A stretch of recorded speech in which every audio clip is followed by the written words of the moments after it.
Mandya ticket ವಿಚಾರದ ಗೊಂದಲಕ್ಕೆ ಇಲ್ಲಿ ಉತ್ತರ ಸಿಗುತ್ತಾ ಅನ್ನೋ ಪ್ರಶ್ನೆ ಇದೆ. ಬಿಕಾಸ್ ಮಂಡ್ಯ ಟಿಕೆಟ್ ವಿಚಾರವಾಗಿ ಬಿಜೆಪಿಯ ಕೆಲ ನಾಯಕರು ವಾದಿಸ್ತಾ ಇದ್ದಾರೆ. ಸೊ ಈ ಗೊಂದಲಕ್ಕೆ ತೆರೆ ಎಳೆಯೋ ಕೆಲಸ ಆಗುತ್ತಾ?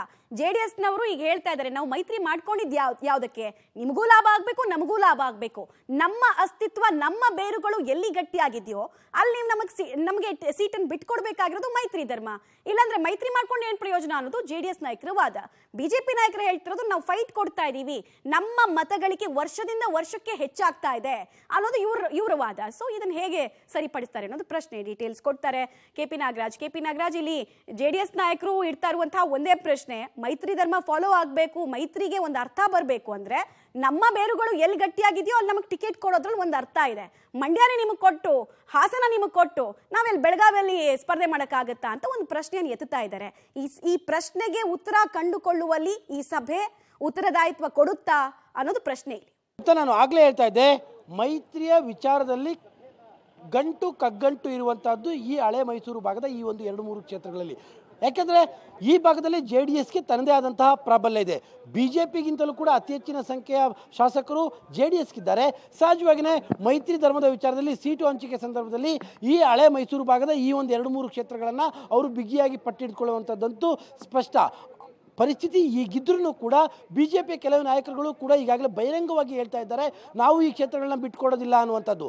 ಅಲ್ಲಿಗೆ ಆ ಕ್ಷೇತ್ರಗಳನ್ನೇ ಬಿಟ್ಕೊಡದೇ ಇದ್ದ ಮೇಲೆ ಮೈತ್ರಿ ಮಾಡ್ಕೊಂಡು ನಮಗೇನು ಪ್ರಯೋಜನ ಅನ್ನುವಂಥ ಪ್ರಶ್ನೆ JDSನ ನಾಯಕರಲ್ಲೂ ಕೂಡ ಕಾಡೋದಕ್ಕೆ ಶುರುವಾಗಿದೆ. ಹೀಗಾಗಿನೇ ಈಗ ಆರಂಭದಲ್ಲಿ ಉದ್ಭವ ಆಗಿರುವಂಥ ಈ ಸಮಸ್ಯೆಗೆ ಆರಂಭದಲ್ಲೇ ಇದಕ್ಕೆ ಮುಲಾಮಚ್ಚಿ ಇದನ್ನು ಸರಿಪಡಿಸ್ಬಿಡ್ಬೇಕು. ಇಲ್ಲದಿದ್ದರೆ ಮೈತ್ರಿಯೂ ಕೂಡ ಒಂದು ರೀತಿಯಾಗಿ ಬುಮರಂಗ್ ಆಗುತ್ತೆ ಅನ್ನುವಂಥದ್ದು ಅಮಿತ್ ಶಾ ಅವರಿಗೆ ಸ್ಪಷ್ಟವಾಗಿ ಗೊತ್ತಿದೆ. ಬಹುತೇಕ ಈ ಕಾರಣದಿಂದಾಗಲೇ ಮೈಸೂರಿನ BJPಯ ಕ್ಲಸ್ಟರ್ ಮಟ್ಟದ ಸಭೆಯಲ್ಲಿ ಆರಂಭಿಕವಾಗಿ ತೆಗೆದುಕೊಂಡಿರುವಂಥದ್ದು, ಆರಂಭಿಕವಾಗಿ ಚರ್ಚೆ ಮಾಡ್ತಾ ಇರುವಂಥದ್ದು ಪರ್ಟಿಕ್ಯುಲರ್ ಆಗಿ ಮಂಡ್ಯ, ಹಾಸನ, ಚಾಮರಾಜನಗರ ಮತ್ತು ಮೈಸೂರಿನ ಕ್ಷೇತ್ರಗಳದು. ಈಗಾಗಲೇ ಬೆಳಿಗ್ಗೆ ವಿಜೇಂದ್ರ ಅವರು ಕೂಡ ಮಾತನಾಡ್ತಾ ಇದ್ರು. ವಿಜೇಂದ್ರ ಅವರು ಒಂದು ಅಂಶವನ್ನು ಹೇಳ್ತಾ ಇದ್ರು, ಏನು ಅಂದರೆ ಮಂಡ್ಯದ ವಿಚಾರದಲ್ಲಿ ನಾವು ಚರ್ಚೆಯನ್ನು ನಡೆಯುವಂಥ ಸಾಧ್ಯತೆಗಳಿದೆ. ಬದಲಾದ ರಾಜಕೀಯದಲ್ಲಿ, ಬದಲಾಗಿರುವಂಥ ಸನ್ನಿವೇಶಗಳಲ್ಲಿ ಮಂಡ್ಯ ಪರಿಸ್ಥಿತಿ ಬಗ್ಗೆಯೂ ಕೂಡ ಚರ್ಚೆ ಆಗ್ಬೋದು ಅನ್ನುವಂಥದ್ದು ಒಂದು ಹಿಂಟ್. ಅಲ್ಲಿಗೆ ಕ್ಲಿಯರ್ ಆಗಿ